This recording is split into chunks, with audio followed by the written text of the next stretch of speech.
देश की बेटियों की जातियों की तलाशियां हो रही हैं, उनकी जातियां ढूंढी जा रही हैं। 9 साल पहले कभी ऐसा माहौल था कि कोई रेप का आरोप किसी पे लगे और उसका बचाव के लिए लोगों को जुटाया जाए? कश्मीर में आपने होते देखा, गुजरात में सजा व्याप्तियों को उनके अच्छे चरित्र के कारण जल्दी छोड़ दिया गया है। उन्नाव जिले में उत्तर प्रदेश में हमने यही कांड होते देखे हैं।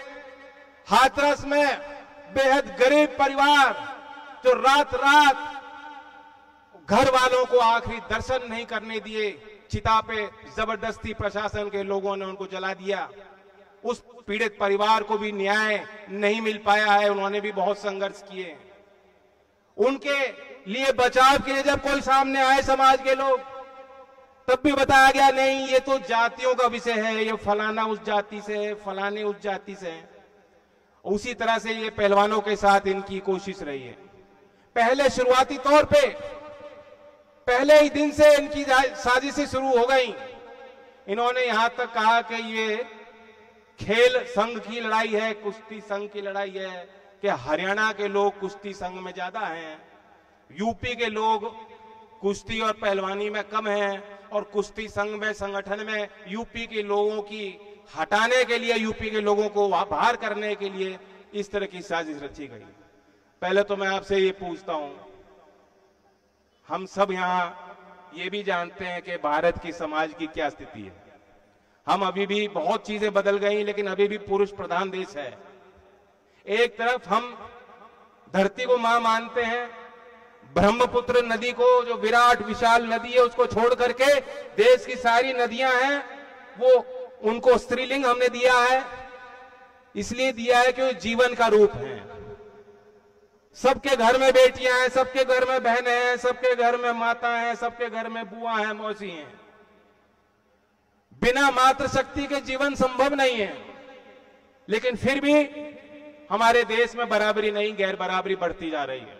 और इस देश में माहौल ऐसा है कि कई महिलाओं के साथ जब उनके साथ ऐसे कृत्य होते हैं, वे खुलकर अपनी शिकायत भी नहीं रख पाती हैं। उन्हें न्याय नहीं मिलता या उन्हें न्याय की उम्मीद नहीं होती समाज से। वे अपने आप को शर्मिंदा महसूस करती हैं, अपने आप को दोष देती हैं, अंदर अंदर घुट के मर जाती हैं। वो बाहर अपने जुबान पे वो बात नहीं ला पाती कि उनके साथ क्या हुआ। और यहां इतनी बहादुर हमारी महिलाएं हैं, कई महिलाओं ने आगे आके शिकायत विधिवत दर्ज की है, शिकायत उनकी दर्ज हो चुकी है।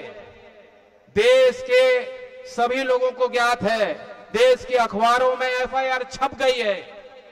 जो अब तक बचाव करने में लगे थे कि झूठी मूठी बात कि कोई एविडेंस नहीं है, शिकायतकर्ताओं की सारी सूचनाएं आप सबके पास पहुंच गई हैं, उनकी पुष्टि भी की गई है। अंतर्राष्ट्रीय रेफरी ने करी, अंतर्राष्ट्रीय रेसलर ने करी, अंतर्राष्ट्रीय हमारे जो पटल पे जिन लोगों ने देश के लिए कुर्बानियां दी हैं, खून पसीना बहाया, ऐसे ऐसे सम्मानित लोग आगे आके बता रहे हैं कि शिकायत है। तब भी ये आरोप लगना कि ये कुश्ती संघ की लड़ाई है। मैं तो कह देता हूं, क्योंकि हरियाणा की धरती पे है, यहां बहुत बड़ा सम्मान, बहुत बड़ा मेल है। मैं यूपी से आज आया हूं, यूपी के उन जिलों से लोग आपके बीच आए हैं जो नेपाल के बॉर्डर से चल के लोग आ रहे हैं, पीलीभीत लखीमपुर से आ रहे हैं। तो ये मत सोचना हम लोग तो एक ही हैं।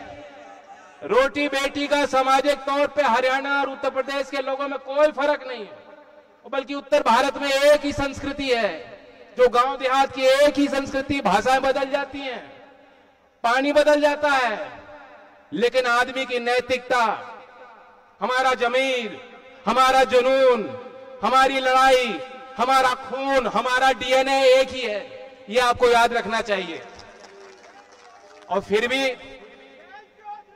चूंकि यहां सभी राजनीतिक पार्टियों के लोग आए, प्रतिनिधि आए, अपने तरीके से वो साथ भी हैं खेल इनके खिलाड़ियों के साथ। हमारे हनुमान जी यहां नहीं है, वो भी बयान दे रहे हैं, लगातार कर रहे हैं राजस्थान में। चंद्रशेखर जी यहां आपके बीच आए, मैं आया हूं, विभिन्न पार्टी के प्रतिनिधि हैं। दीपेंद्र हुड्डा जी नहीं है, मैं भी उनसे लगातार बात करता हूं, वो भी लगातार बातचीत कर रहे हैं, वे भी लगातार चिंतित हैं।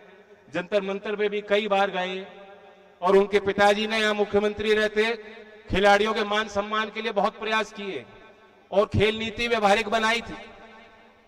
फिर भी अगर कोई आरोप लगा रहा है कि कुश्ती संघ की लड़ाई है, बहन बेटियों के आबरू की लड़ाई नहीं है, मैं तो उन्हें कह देता हूं, हरियाणा वाले भी पीछे हट जाओ और यूपी वाले भी पीछे हट जाते हैं। ये देश में एक प्रतिभाशाली नौजवान है जय शाह, उसी को बना दो अध्यक्ष, हम नहीं कहते कुछ, बहुत बढ़िया उम्दा खिलाड़ी है, उन्हीं को अध्यक्ष बना दो, कोई खिलाड़ी भी आपत्ति नहीं करेगा।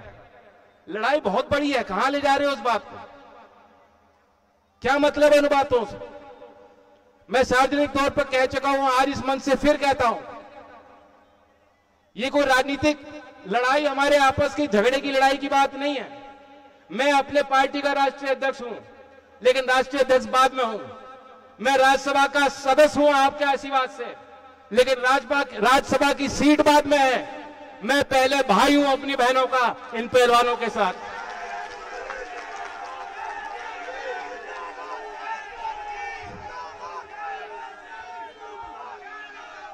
मान सम्मान के लिए जीता है आदमी, ये देश का बहुत गरीब आदमी, बहुत कमजोर आदमी, जिसके पास कुछ नहीं है देने को, वो भी उसके दरवाजे को आता है तो दिल खोल देता है उसके लिए। पूरी लड़ाई मान सम्मान की है।